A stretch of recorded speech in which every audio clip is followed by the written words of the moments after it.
j'ai fait un papier dans lequel, une tribune, dans laquelle je demande plutôt la révocation pure et simple de ce droit de veto et la disparition pure et simple de ce statut de membre permanent du Conseil de sécurité.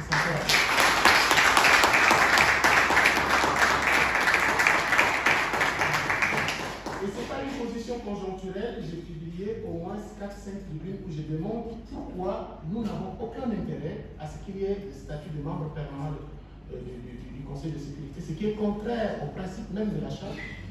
Et non seulement c'est contraire au principe de la Charte d'un point de vue théorique, mais d'un point de vue pratique, ça contribue à paralyser systématiquement l'institution qui est en charge de la paix et de la sécurité dans le monde avec des conséquences extrêmement nombreuses, notamment pour l'Afrique. Vous savez, s'il n'y avait pas ces histoires de droit de veto, certains conflits en Afrique auraient été évités. Parce qu'à chaque fois qu'on voudrait trouver des solutions, il y a un clientélisme qui est fait au travers de ce droit de veto. Moi, personnellement, je milite pour une gouvernance saine, c'est-à-dire je milite pour que les principes qui sont contenus dans la Charte soient respectés par tous, comme cela est indiqué dans la fameuse résolution 377 de l'Assemblée générale des Nations Unies en 1950, Union pour la paix. Donc, pour revenir à la question du statut de membre permanent du Conseil de sécurité, je sais que c'est dans les négociations, et selon cette répartition envisagée, 2 sièges de membres permanents reviendraient à l'Afrique, 2 sièges à l'Asie, 1 siège à l'Amérique du Sud, 1 siège à l'Europe. Maintenant, la question c'est de savoir si ces sièges de membres permanents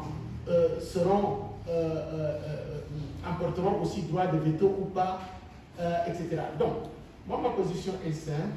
Le continent africain, qui a toujours été victime du désordre mondial, du non-respect de la Charte des Nations Unies, des ingérences diverses, etc., a intérêt à œuvrer pour l'autorité de ce droit international, l'autorité effective de ce droit international, et non pas à contribuer à la paralysie de ce même droit international. C'est-à-dire si, avec la question que je pose fondamentalement au sujet du droit de veto, et donc du statut de membre permanent du Conseil de sécurité, c'est de dire, si avec 5 membres permanents du Conseil de sécurité dotés du droit de veto, nous avons toutes les conséquences que nous connaissons dans les affaires du monde, qu'est-ce qui va se passer avec 11 veto? Qu'est-ce qui va se passer avec 11 veto? Imaginez. Et alors cette fois-ci, le désordre, il sera multiplié par 11. Voilà, il sera multiplié par 11. Donc je ne milite pas pour ce... Mais maintenant, j'entends votre question. Maintenant, si jamais la révocation du droit de veto ne passait pas, parce qu'il ne faut pas se faire d'illusions, je ne pense pas que les 5 membres permanents acceptent de renoncer à ce privilège qu'ils se sont donnés en 1945. Mais maintenant, si ce droit de veto était maintenu, ce que moi je propose dans mes petites réflexions, c'est sa rationalisation. Sa rationalisation, c'est quoi? C'est 2 choses. Première hypothèse, que ce droit de veto ne soit jamais valide quand il s'agit de situations où il y a des crimes de guerre, crimes contre l'humanité, crimes de génocide et crimes d'agression. Que ce droit de veto soit que ce droit de veto soit transféré à un organe technique comme la Cour internationale de justice qui statue sur sa pertinence par rapport à chaque situation. La Cour internationale de justice, c'est un comité d'experts, ce sont des personnes nommées escalité, ils ne rendent compte à aucun État. Ce sont des juges, ce sont des professionnels. Ils ne sont pas des politiques.